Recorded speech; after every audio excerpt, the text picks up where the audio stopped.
मित्रों, एक बार और comics and you with Siddharth Bose के मंच पर मैं सिद्धार्थ बोस आपका स्वागत करता हूं। आज हम बात करने वाले हैं एक कॉमिक्स प्रेमी की। जी हाँ, ये वही कॉमिक्स प्रेमी हैं जिन्होंने कॉमिक्स प्रेम से अपना व्यवसाय बढ़ाया और व्यवसाय में नई नई ऊंचाइयों की उपलब्धियों को पार करते हुए आज वो हमारे सामने एक नया शीर्षक प्रस्तुत करने जा रहे हैं। जी हाँ, मैं बात कर रहा हूँ हमारे सबके चहेते श्री नीलेश मकवानी बाबा महाकाल के भक्त। आज वो कॉमिक्स एंड न्यू के मंच को सुशोभित करने जा रहे हैं। तो देर न करते हुए आइए आज की चर्चा शुरू करते हैं। दोस्तों, हमारे साथ जुड़ चुके हैं हम सबके चहेते कॉमिक्स अड्डा के संस्थापक श्री नीलेश मकवानी जी। नीलेश जी, बहुत बहुत आभार आपका कॉमिक्स एंड न्यू के मंच को सुशोभित करने के लिए। सीजन 1 के बाद सीजन 4 जय में श्री आपका माता दी। हार्दिक स्वागत है। कैसे हैं सर आप? बहुत बहुत धन्यवाद। बस बहुत बढ़िया, बाबा की कृपा है, आप सबका स्नेह है। बहुत बढ़िया, बहुत बढ़िया। तो आज की चर्चा कुछ अनूठी होने वाली है। उज्जैन से बहुत सारी जी खबरें निकल के आ रही हैं और बहुत सारे नए-नए तरीके की प्रतियोगिताएं भी समझ में आ रही हैं। तो हम आज पता करेंगे हमारे नीलेश जी जो हैं, जिन्होंने अपना सफर कोविड के दौरान कॉमिक्स अड्डा के रूप में शुरू किया था और वो जो जी सफलता की नई-नई सीढ़ियां जो चढ़ते गए, आज हम बात वहां से शुरू करेंगे।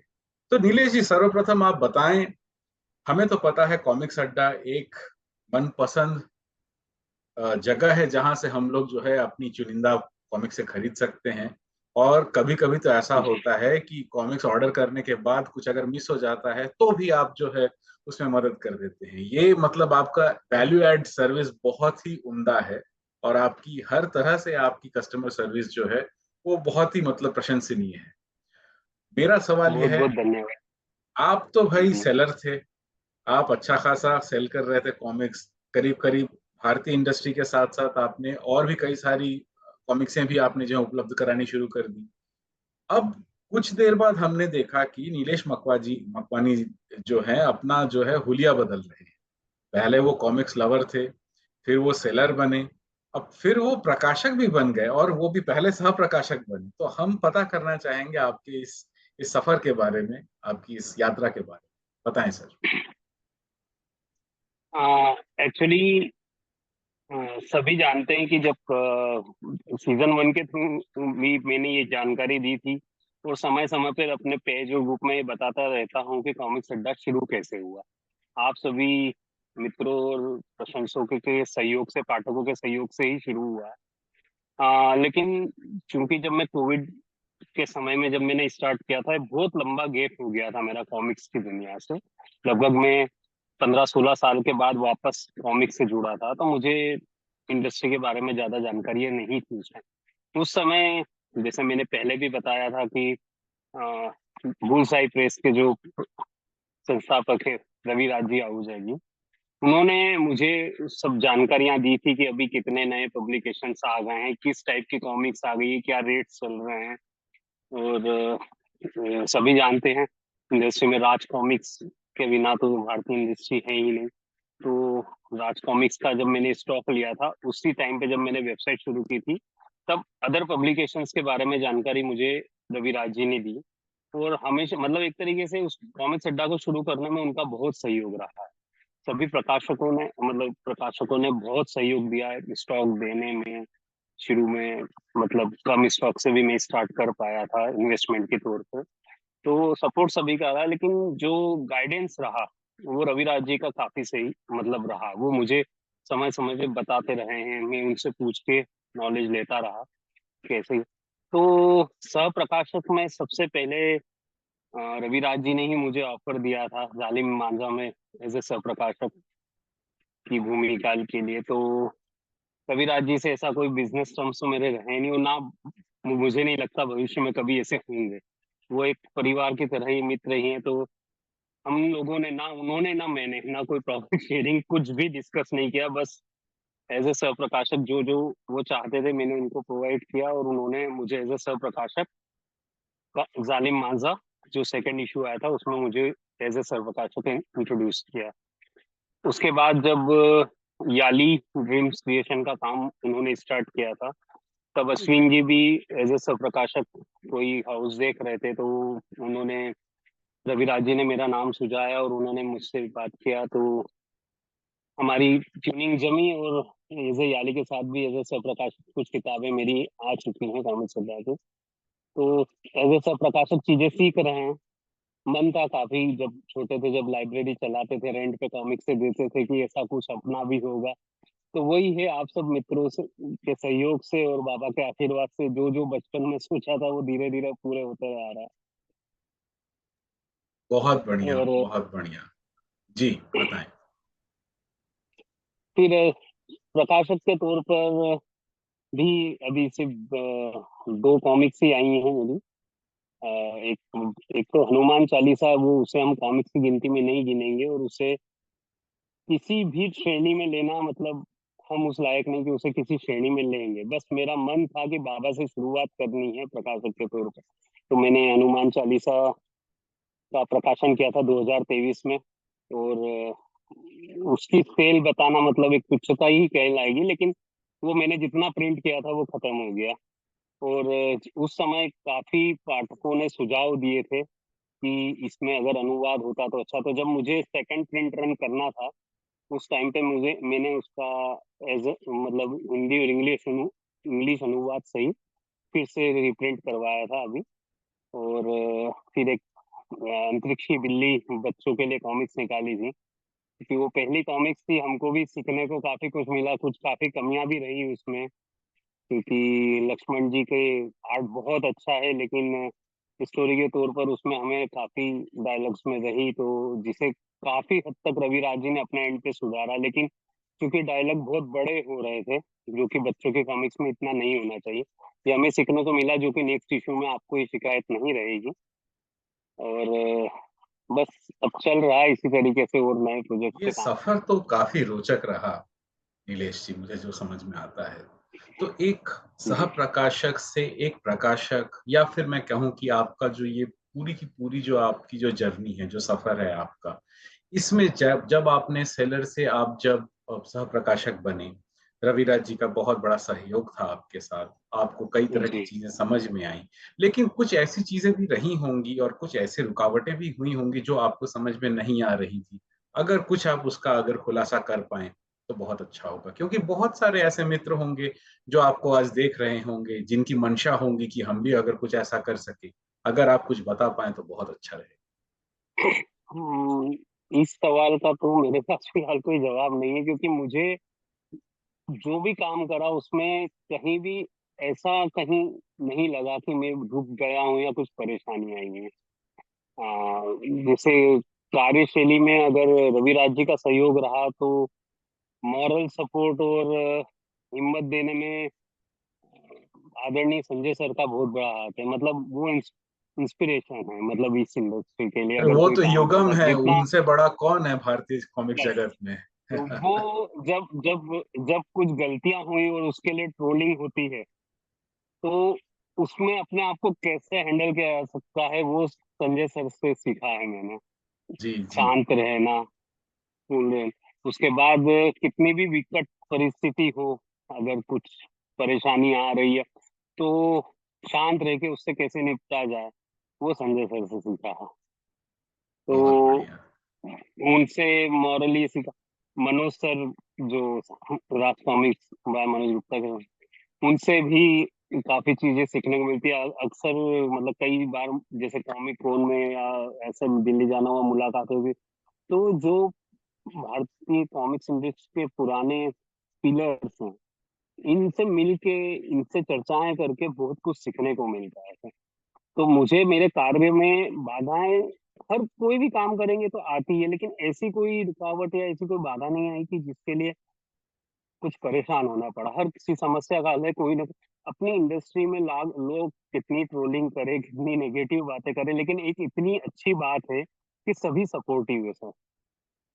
आमने सामने हंसी मजाक में, कमेंट में, फेसबुक इंस्टा पे कोई कुछ भी एक दूसरे के लिए बोल जाएगा, लेकिन अगर जरूरत पड़ी और किसी ने किसी से सपोर्ट मांगा है, तो निसंदेह मुझे विश्वास है कि 100% सपोर्ट करते हैं। किसी भी फील्ड में, किसी भी चीज को लेके अगर कोई प्रकाशक दूसरे प्रकाशक से चर्चा करता है, पूरा सपोर्ट करते हैं। इवन सेलर्स भी आपस में एक दूसरे के बहुत सपोर्टिव है आज तक। मतलब कभी कभी कुछ सिचुएशंस ऐसी आ जाती है जिसको फेसबुक पे ट्रोल करते टाइम या हंसी मजाक के तौर पे ज्यादा उछाल दिया जाता है, लेकिन ग्राउंड लेवल पे वो चीजें नहीं होती है। ग्राउंड लेवल पे सभी मिलजुल के ही कार्य करते हैं। क्या बात है, क्या बात है। हमें ये जान के बहुत प्रसन्नता हुई कि चाहे कितनी भी नकारात्मक शक्तियां अग्रसर हों, लेकिन हम सकारात्मक तरीके से जो है हम अग्रसर हैं और इसी के साथ भारतीय कॉमिक्स बिल्कुल उद्योग बिल्कुल। जगत को एक नई सफलता की ओर हम लेकर जा रहे हैं। अब हमें बताइए, बिल्कुल सर। सबसे पहले अंतरिक्ष की बिल्ली वाला जो आपने बताया अपनी अपनी कॉमिक्स, जी मैंने कॉमिक कॉन में आपसे वो खरीदी थी मेरे बेटे के लिए और मैं जी मुझे जी ये बताते हुए बहुत ही हर्ष का अनुभव हो रहा है। हालाँकि मुझे ज़्यादा तो अपेक्षाएँ नहीं थी क्योंकि मेरे हिसाब से मैं शायद परिपक्व हो गया था वो कॉमिक्स पढ़ने के लिए। लेकिन मेरे बेटे ने जब जी। वो कॉमिक्स पढ़ी और उसने जब आके मुझे इस बारे में बताया और उसके जो भाव थे, वो बहुत ज़्यादा प्रसन्नचित्त करने वाले भाव थे। उसने बताया कि इस कॉमिक्स को पढ़ने के बाद कई सारी ऐसी कॉन्सेप्ट्स हैं जो मतलब बच्चों में जिज्ञासा बनी रहती हैं, सॉल्व हो जाएँगी। फिज़िक्स के बिल्कुल गूढ़ कॉन्सेप्ट्स हैं, टाइम ट्रैवल है, टाइम डायलेशन है, जो सारी चीज़ों को बहुत सहज तरीके से बताया गया है। तो सब सर्वप्रथम इस प्रयास के लिए आपको बहुत-बहुत बधाई हो नीलेश जी। हम ऐसी ही शुक्रिया। उम्दा तरीके के हम जो है परिपक्व प्रोडक्ट्स को मार्केट में हम देखना चाहते हैं, हमारे पास वैसी ही चीज़ें आएँ। तो अब हम बात करने वाले जी हैं, अब तक तो सब सही चल रहा था, मज़ाक भी चल रही थी, देवों की मज़ेदार बातें भी होती रहती हैं और इसके जी बीच में विक्रमादित्य आ गए और वो भी उज्जैन से, वो भी 1 नहीं 2 आए, 1 विक्रम, 1 आदित्य। अब चल क्या रहा है जी। इस बारे में कुछ बताएँ?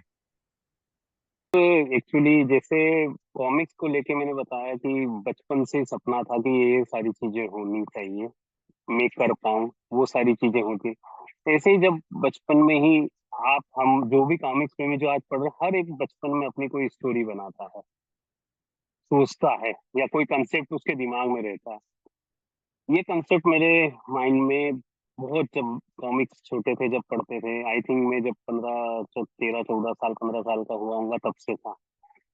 फिर जब अब इसी फील्ड में है और एज अ प्रकाशक एंट्री की है, तो मैंने सोचा क्यों ना उस कंसेप्ट को कॉमिक्स के रूप में लाऊं। तो अब क्योंकि आप, जानकारी तो आपको भी है कि कॉमिक्स बनाना आजकल कोई सस्ता काम तो है नहीं। जैसे कॉमिक्स की कीमत को लेके होता है कि कॉमिक्स बहुत महंगी बिक रही है, लेकिन उसको बनाना और भी बहुत महंगा है। तो हुआ यूं कि कंसेप्ट के लिए मैंने फिर रविराज जी से बात किया कि ये मेरा कंसेप्ट है, और इससे रविराज जी ने भी उसको बोला कि बहुत अच्छा लगा, उन्हें भी कंसेप्ट उनसे डिस्कशन किया, तो उन्होंने फिर यही कहा कि अब इसकी स्क्रिप्टिंग करना, मतलब स्टोरी तो मेरे पास पूरी है, लेकिन मैं इतना बढ़िया राइटर तो हूँ नहीं स्टोरी में कब। तो मुझे कॉन्फिडेंस है कि अच्छा है, लेकिन वो सबको अच्छा लगे जरूरी नहीं, उसके लिए स्क्रिप्ट अच्छी होनी चाहिए ताकि वो लोगों को अट्रैक्ट कर पाए, उनको पसंद आए। तो उसके लिए अब जितने राइटर्स हैं, अभी मेरी पहुंच नहीं थी उन तक कि मैं उनसे लिखवा पाऊँ, क्योंकि वो बहुत कॉस्टली जा रहा था मेरे बजट में।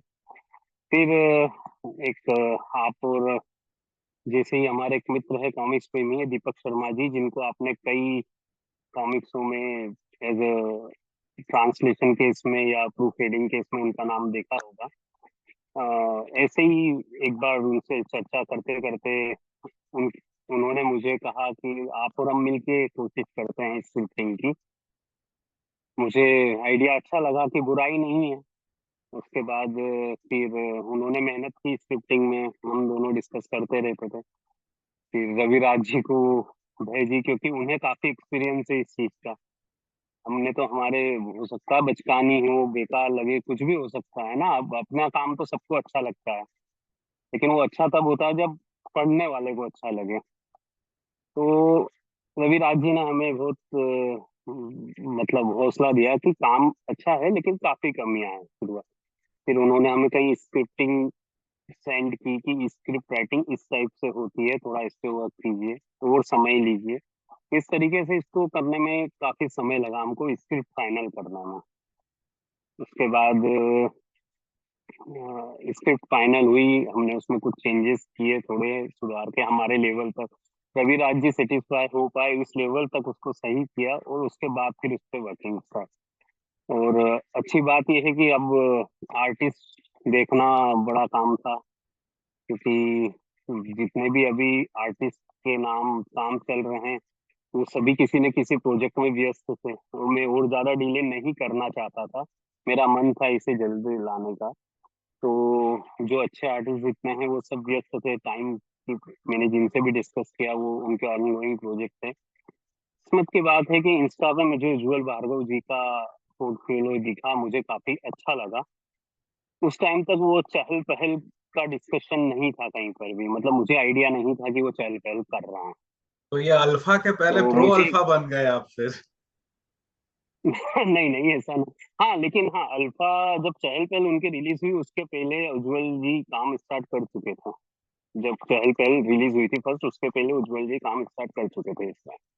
उन्होंने मुझे बताया था एक्चुअली कि मेरा एक प्रोजेक्ट पे काम चल रहा है। उन्होंने डन कर दिया था कि हाँ मैं करूंगा। उन्होंने कहा था मेरा एक प्रोजेक्ट पे काम चल रहा था, मैं 8 दिन बाद स्टार्ट करूंगा। उन्होंने कुछ कैरेक्टर डिजाइन वगैरह के बना के दिए थे।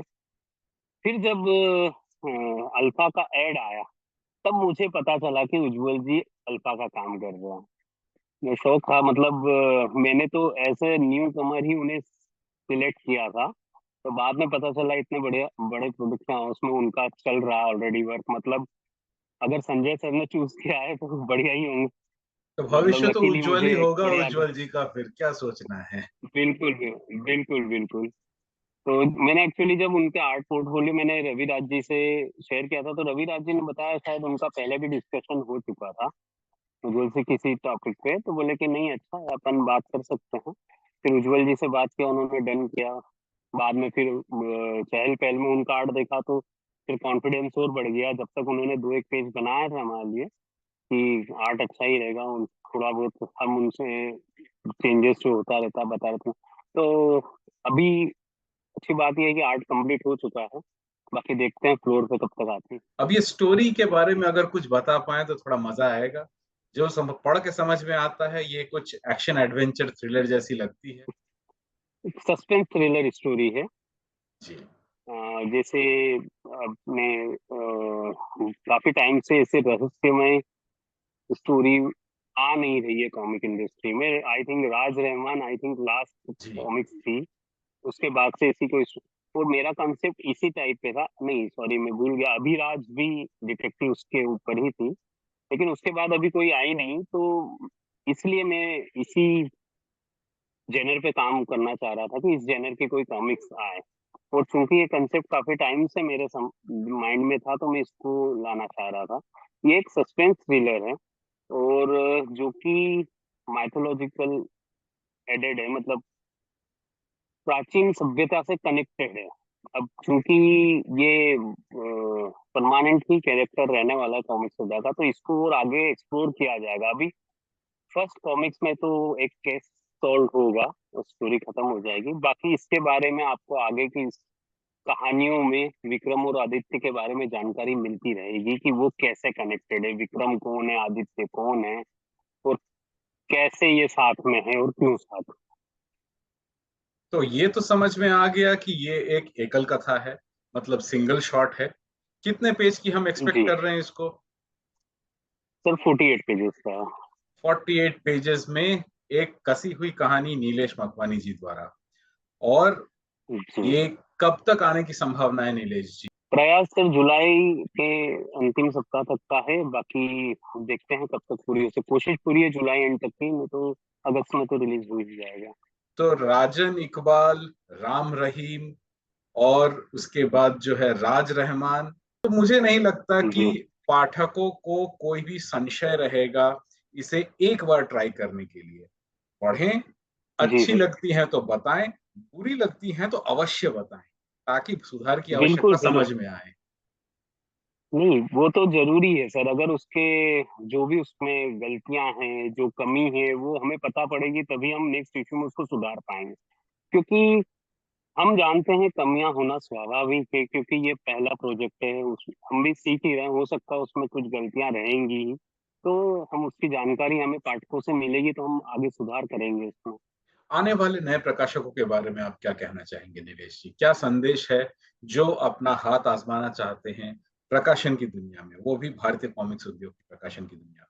अभी की तारीख में कॉमिक्स बनाना बहुत महंगा है, और सेल तो आप अच्छे से जानते ही हैं, इस इंडस्ट्री से जुड़े हैं तो, कि सेल तो बिल्कुल बहुत ही बेकार स्थिति में आज की तारीख में। तो रिटर्न्स तो मिलना मुश्किल ही है, और कई बार जो किसी भी चीज के लिए जो नेगेटिविटी शुरू हो जाती है, वो एक चरम तक पहुंच जाती है, कई बार तो उसका भी इफेक्ट पड़ जाता है। तो मुझे नहीं लगता कि एज अ अर्निंग के हिसाब से अगर आप सोच रहे हो कि मुझे इसमें पैसा लगाना है, तो वो सही डिसीजन है। एज अ पैशन आप करना चाहे तो कदर, और बुरा नहीं है। मैं ये नहीं कहूंगा कि एज अ पब्लिशर के तौर पे आना कोई गलत बात है या नहीं करना, तो ऐसा नहीं है। ट्राई करना चाहिए, सबको करना चाहिए, जो भी जिसकी इच्छा है उसको करना चाहिए, पर इतना सोच के करना चाहिए कि ये रिटर्न मुझे अभी नहीं एक मिलेगा। कठिन सवाल जी। है, भारतीय कॉमिक्स जगत को आज की तारीख में अगर आप कुछ संदेश देना चाहते हैं, चाहे वो प्रकाशक के लिए हो, वो चाहे पाठकों के लिए हो, चाहे हमारे जो है विक्रेता बंधुओं के लिए हो, किसी के लिए भी आपका कोई भी सुझाव अगर है, तो अवश्य प्रदान करें। हाँ सर, इस लायक तो नहीं हूँ मैं सुझाव दे पाऊँ, क्योंकि सभी सीनियर है मोस्टली, और सभी समझदार लोग हैं, तो सुझाव देने लायक तो नहीं। फिर भी हाँ, इतना कहूंगा कि जो पुराने पाठक अभी भी जुड़े हुए हैं वो बहुत कम है, और उन्हीं की वजह से इंडस्ट्री चल रही है। तो एक तो उनकी सुनी जानी चाहिए, जो वो डिमांड करते हैं या जो शिकायतें करते हैं वो सुननी चाहिए।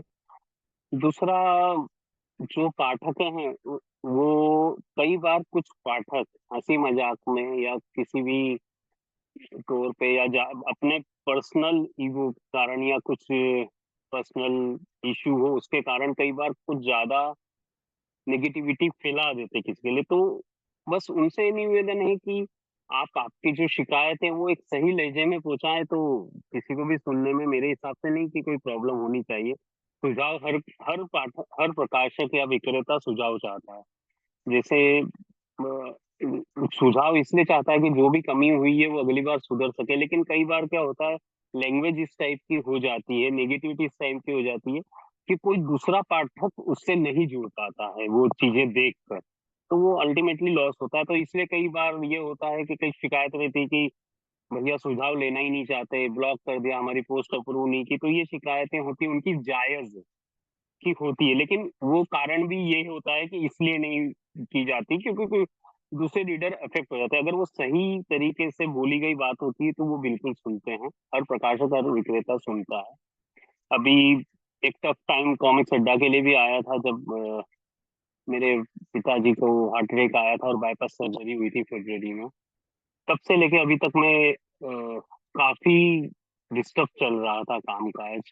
तो प्रॉपर तरीके से, जैसे आपने भी शुरुआत में कहा कि सर्विस बहुत अच्छी है कॉमिक्स अड्डा की, इसी के लिए जाना है, वो बहुत डिस्टर्ब हुई, जो कि वो नहीं होना चाहिए। लेकिन क्योंकि मैं पहले भी बता चुका हूँ, मेरे यहाँ कोई वर्कर नहीं है, सब मैं और मेरी फैमिली मिलके ही पूरा बिजनेस संभालते हैं।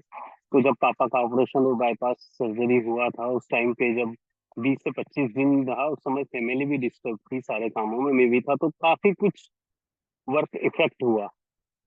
पर चूंकि इतने सालों का साथ रहा है, तो सभी पार्टनरों ने, कस्टमरों ने काफी सपोर्ट किया। कई कस्टमर्स के ऑर्डर होल्ड हो गए, मैं डीले। मुझे ये पता करना था कि आप जो कैफ़े आपने शुरू किया, हालाँकि इस तरह के कैफ़ेज़ बहुत जी। सारे हैं होंगे आपके शहर में भी और तमाम बड़े शहरों में हैं। इसके जी। बाद आपका जो कस्टमर रिटेंशन या फिर जो कस्टमर इनफ्लो हुआ, क्या वो बढ़ा? क्या लोग रुचि लेने लगे कॉमिक्स के साथ-साथ कैफ़े को एन्जॉय करते हुए? थोड़ा इस बारे में बताएँ। सर, लोकल में कॉमिक्स सेलिंग का तो नहीं बढ़ा मेरा, लेकिन कई कॉमिक्स मतलब जो रीडर हैं उन लोगों की एक डिमांड रही कि आप एज ए लाइब्रेरी जैसे पहले चलती थी रेंटेड, वैसा स्टार्ट कीजिए। तो मैंने उज्जैन लोकल के लिए एज ए रेंटेड वाला प्लान भी स्टार्ट किया हुआ है लोकल रीडर्स के लिए, अरे कि वाह! आप रेंट पे ले जा सकते हैं, और वो डिपॉजिट करके सेकंड कॉमिक्स पे रेंट पे ले जाएं। इस टाइप का प्लान स्टार्ट किया है जैसे पहले चलता था। अरे वाह! दूसरा, बहुत बढ़िया। कैफे में जो आते हैं, थैंक यू, कैफे में जो कस्टमर्स आते हैं देख के अच्छा लगता है, बच्चे भी कॉमिक्स उठा के पढ़ते हैं। वो जो भी फूड ऑर्डर करते हैं उसके साथ साथ कॉमिक्स पढ़ते हैं, तो अच्छा लगता है उसके लिए भी देख के कि इंटरेस्ट बढ़ रहा है। तो एक ये भी मेरा मतलब सुझाव रहेगा इंडस्ट्री में से जुड़े लोगों से कि इस टाइप का प्रयास करें ताकि नई पीढ़ी कॉमिक से जुड़ पाए। इस टाइप के कैफे काफी जगह पर हैं ऑलरेडी, लेकिन मैंने ये पाया है कि वहाँ या तो सिर्फ नॉवेल्स और बुक्स मिलती हैं, या फिर अगर कॉमिक्स में देखा जाएगा तो इंटरनेशनल कॉमिक्स मिलती है। बिल्कुल भारतीय बिल्कुल। कॉमिक्स को लेकर इस टाइप का कोई प्लेस मैंने नहीं सुना है। तो मेरा बस यही सजेशन है कि जो भी अपने प्लेस पर इस इंडस्ट्री से जुड़ा हुआ व्यक्ति, ऐसा कुछ जरूरी नहीं है कि वो कैफे ही हो, वो छोटी सी लाइब्रेरी जैसा बना पाए अपने कलेक्शन से, तो नए बच्चे जुड़ेंगे। और अब नए आज की जनरेशन को देखते हुए स्टोरीज आ रही हैं, क्योंकि अब आजकल पब्लिशर्स जो निकाल रहे हैं, जैसा कि संजय सर राज कॉमिक्स में तो वो चीज नहीं हो पाई थी।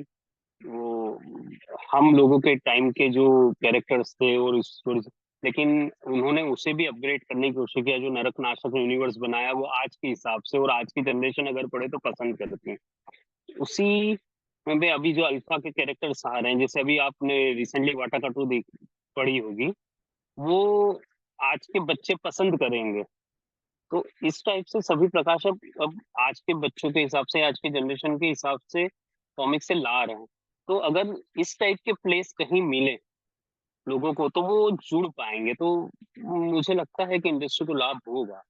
नई जनरेशन को जोड़ना बहुत जरूरी है, नहीं तो जो आपके और हमारे टाइम के पाठक है वो ज्यादा टाइम तक नहीं रहेंगे। जी जी। बहुत बहुत उम्दा और बहुत गूढ़ बात आपने कही, जो करीब करीब सभी लोग इस बात को समझते हैं कि नए पाठक जुड़ना बहुत जी, आवश्यक काफी सपोर्ट किया सभी ने। और आज मैंने फिर उसके बाद पहले कॉमिक्स अड्डा, जैसे मैं जानकारी दी थी, कॉमिक्स अड्डा कैफे भी स्टार्ट किया है लास्ट ईयर से। तो चूंकि काम बढ़ गया था और अस्त व्यस्त चल रहा था, तो वो व्यवस्थित हो पाए, इसलिए कॉमिक्स अड्डा और कॉमिक्स अड्डा कैफे एक ही जगह संचालित करने का प्लान किया लास्ट मंथ, और फिर रिनोवेशन का काम चल रहा था। है। नीलेश जी, मेरी एक प्रार्थना आपसे है। मेरी जब पीएचडी जी शुरू हुई थी, सीज़न 1 में मैंने आपसे बात करी थी। आपने जी इस कॉमिक्स एंड यू के जी मंच जी। को सुशोभित किया था। इन 4 सालों में मैंने जो भी काम किया मेरे यूट्यूब चैनल पे वो अभी मौजूद है। मैंने जो भी प्रयास किए अपने स्तर पे, उससे भारतीय कॉमिक्स जगत को किसी भी तरह की मदद हुई? हाँ नहीं सर, काफी मदद हुई। जब आपने आज से 4 साल पहले जब ये चैनल शुरू किया था आपकी पीएचडी के टाइम, तब आपके चैनल को देखकर आज भी कॉमिक्स आती है क्या, ये चीज लोगों को पता चली थी। काफी पाठकों को पता नहीं है। वो कई लोग फेसबुक पे नहीं है सर, कि वो फेसबुक से कॉमिक्स के ग्रुप जुड़ के कॉमिक्स ऑर्डर करे, कई लोग नहीं है। लेकिन यूट्यूब पे काफी वर्ग जुड़े हैं, तो वो आपके चैनल को देख के कई लोगों को ये पता चला कि कॉमिक्स आज भी आती है। आपने एक और अच्छा इनिशिएटिव किया था सर, जो आप ऑफलाइन स्टोर्स पे जा जाकर डिस्कस इंटरव्यूज लिए, उससे भी काफी फर्क पड़ा है। उससे भी लोगों ने लोकल स्टोर्स ढूंढना चालू किए अपने शहर में। आपने मान लीजिए कहीं का इंटरव्यू लिया तो दूसरे शहर के लोग देखते कि जब वहां है तो हो सकता है अपने यहाँ भी कोई एक कॉमिक स्टोर होगा। ऐसे उज्जैन के भी कई लोग ढूंढते हुए आए थे कि उज्जैन में कोई स्टोर है क्या। तो काफी फर्क पड़ा है सर। और आपके चूंकि आपका रेगुलर अपडेट्स रहता है कॉमिक्स एंड यू में, रेगुलर आप इंटरव्यूज करते रहते हैं आर्टिस्ट के, प्रकाशकों के, और तो इससे जानकारी मिलती है पाठकों को। तो एब्सोल्युटली मतलब बहुत डेफिनेटली फर्क पड़ा है, काफी फायदा पहुंचा इंडस्ट्री को। और आप इसे कंटिन्यू करते रहिए, बस यही निवेदन तो बहुत-बहुत जरूर सर। आभार नीलेश जी, आज आपसे बहुत दिनों बाद बात बहुत करके बहुत बहुत धन्यवाद। मज़ा आया। आप स्वस्थ रहें, मुझे भी। सकारात्मक रहें और इसी के साथ हम सभी से यही अपील करेंगे कि भारतीय कॉमिक्स इंडस्ट्री को अपने पैरों पर खड़ा करने के लिए, इसको प्रचारित-प्रसारित करने के लिए, जी जिससे जो बन पड़ता है करें। अगर आप कुछ नहीं कर जी। सकते तो सिर्फ इस वीडियो को लाइक कर दें, शेयर कर दें, इसको आगे बढ़ाएँ, यूट्यूब का एल्गोरिदम खुद अपने आप इसको ले लेगा। और इसी के सही है। साथ आज की चर्चा बहुत मजेदार रही। नमस्कार, मिलते हैं अगले किसी बार किसी और हस्ती के साथ। बहुत बहुत जय आभार। श्री माता।